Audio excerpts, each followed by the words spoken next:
Hello friends, நம்ம இன்னைக்கு இதை பற்றி பார்க்க போகிறோம்னா இலக்கியா வர போகிற எபிசோடில் என்ன இன்ட்ரெஸ்டிங்கான சுவாரஸ்யமான விஷயம் நடக்க போகிறதாங்க பார்க்க போகிறோம். வாங்க வீடியோக்குள்ளே போயிடலாம். நம்ம இலக்கியா பார்த்தீங்கன்னா அந்த எஸ்எஸ்கே வந்து வீட்டுக்கு வந்துட்டு போயிட்டு தான் பதட்டத்தோடு வந்து இருக்காங்க. எங்கே வந்து இந்த எஸ்எஸ்கே வந்து ரேவதியத்தையை வந்து கண்டுபிடிச்சிட்டானோ அப்படின்ட்டு அந்த டென்ஷனை வந்து குறைக்கணும் அப்படின்றதுக்காக வீட்டிலேருந்து கௌதம் கிட்டேயும் ஜானகிட்ட வந்து எஸ்கேப் ஆகணும் அப்படின்றதுக்காக நான் வந்து என்னுடைய மாமாவை வந்து பார்த்துட்டு வரேன், அவரை பார்த்து ரொம்ப நாள் ஆச்சு அப்படின்னு சொல்லிட்டு நம்ம இலக்கியா வந்து வீட்டிலேருந்து வந்து கிளம்பி அவங்களுடைய வீட்டுக்கு வந்து போகிறாங்க. அங்கே போயிட்டு மாமா எப்படி இருக்கீங்க, என்ன ஏதாவது வந்து இம்ப்ரூவ்மெண்ட் இருக்கா அப்படின்றதெல்லாம் வந்து பார்த்துக்கிட்டு வசந்த் மாமாவை வந்து பத்திரமா பார்த்துக்குவோம் அப்படின்ற மாதிரி வந்து சொல்கிறாங்க. அம்மா மாமாவுக்கு வந்து என்ன ட்ரீட்மெண்ட்டு பண்ணாலும் சொல்லுங்கள், நான் வந்து காசு அனுப்புகிறேன், ட்ரீட்மெண்ட்டுக்கு வந்து காசு இல்லைண்ணா அப்படின்ற மாதிரி வந்து நம்ம இலக்கியா வந்து சொல்கிறாங்க. அதே சமயம் பார்த்தீங்கன்னா இந்த வீணா போன அஞ்சலியும் இந்த சிந்தாமணியும் பார்த்தீங்கன்னா என்ன இலக்கியா என்னுடைய மகளோட வாழ்க்கையை வந்து கெடுக்கிறதுக்கு நீ யாரோ ஒரு பொண்ணை வந்து கார்த்தியோடு கனெக்ட் பண்ணி விட்டு இருக்கமே அப்படின்ற மாதிரி வந்து சொல்கிறாங்க.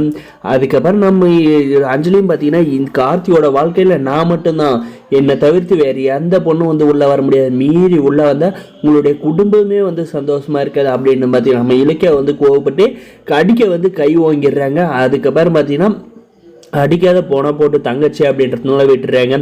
உனக்கெல்லாம் போயிட்டு நல்லது நான் வந்து நினச்சிட்டு இருக்கேன், ஆனால் வந்து நீ வந்து இப்படி ஒரு எண்ணத்தோடு வந்து என்னை வந்து நினச்சிட்டு இருக்கல, கண்டிப்பாக வந்து உன் வாழ்க்கை வந்து பறி போகிறதும் போகாதும் உன்னுடைய கையில் தான் இருக்கான்னு சொல்லி நான் வந்து இதை மட்டும்தான் சொல்ல முடியும். அதுக்கு மேலே வந்து நீ தான் வந்து பெரிய மான்ற மாதிரி எல்லாம் நடந்துக்கிட்டே இருந்தேன்னா கண்டிப்பாக வந்து உன்னுடைய வாழ்க்கையில் வந்து நீ வந்து இழக்க வேண்டியது வந்து நிறையவே வந்து இருக்கும். உன்னுடைய புருஷனை வந்து நீ வந்து புருஷனாக வந்து பார்த்தீங்கன்னா பரவாயில்ல, அவனை வந்து ஆட்டி வைக்கிற பொம்மையால் நீ பார்த்துட்டு இருக்க, அதனால தான் வந்து நீ வந்து கார்த்தி வந்து உங்ககிட்ட வந்து பணிஞ்சு போகணுன்னு நினைக்கிற. ஒரு ஆம்பளை யார்கிட்டயும் வந்து பணிஞ்சு போன்ற அவசியம் இல்லை. ஆனால் வந்து கார்த்திக் வந்து இப்போ வேறு கல்யாணம் கூட நாங்கள் வந்து பண்ணி வச்சுருவோம், அவன் வந்து ஆம்பளை, அதே வந்து நீ ஒரு பொம்பளை, உன்னால் வந்து இப்போ இதுக்கு மேலே வந்து முடியாது.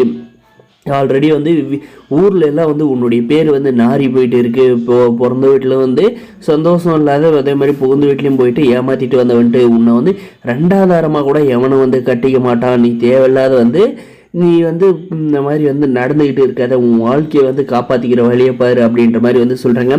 என் அத்தை சிந்தாமணி, நீ எல்லாம் ஒரு பொம்பளையா, உனக்கும் வந்து கல்யாணம் ஆகிருக்கு, நீ வந்து புருஷனோட இருக்குல்ல, ஆனால் வந்து உன் மக வந்து இப்படி வந்து அராஜகம் பண்ணிட்டு அடுத்தவங்களை எப்படி அழிக்கலாம் அப்படின்ற மாதிரி எல்லாம் வந்து யோசிச்சுட்டு இருக்காளே, அவளை பற்றி கொஞ்சமாவது வந்து நினச்சி பார்த்தியா? அவகிட்ட வந்து அட்வைஸ் பண்ணி கார்த்திக் கூட வந்து எப்படியாவது வந்து திருந்தி சேர சொல்லலாம்ல, அவ கூட சேர்ந்துக்கிட்டு எப்படி வந்து இலக்கிய என்னை வந்து அழிக்கலாம் அப்படின்ற மாதிரி வந்து தாயும் புள்ளி வந்து பிளான் போட்டு உங்களுடைய நேரத்தை வந்து வீணடிக்கிறத கார்த்திக் கூட வந்து எப்படி எந்த ஒரு பிரச்சனையும் இல்லாத வாழலாம் அப்படின்றதுக்கு ஐடியா கொடுத்து உன் மகளை வந்து அனுப்ப தெரியாதா அப்படின்ற மாதிரி பார்த்தீங்கன்னா சிந்தாமணியை பார்த்து நான் அந்த கேள்வியெல்லாம் வந்து கேட்குறாங்க. அதெல்லாம் கேட்ட இந்த சிந்தாமணி பார்த்தீங்கன்னா வாயிலிருந்து எந்த ஒரு பதிலும் வந்து வராது, சைலண்ட்டாக இருக்காங்க. இந்த அஞ்சலியுமே பார்த்தீங்கன்னா நம்ம தான் ஏதோ தப்பு பண்ணிட்டோமோ அப்படின்ற மாதிரி வந்து யோசிக்க கூட மாட்டுறாங்க. அந்த நேரத்தில் இவளுடைய வாழ்க்கை வந்து கண்டிப்பாக வந்து பறி போயிட்டு அந்த இடத்துல நம்மளுடைய பிரியாவது வந்தாதாங்க இவளுக்கு வந்து அவளுடைய வாழ்க்கையோட அருமை, கார்த்தியோட அருமை வந்து கண்டிப்பாக புரியுன்னு நினைக்கிறேங்க.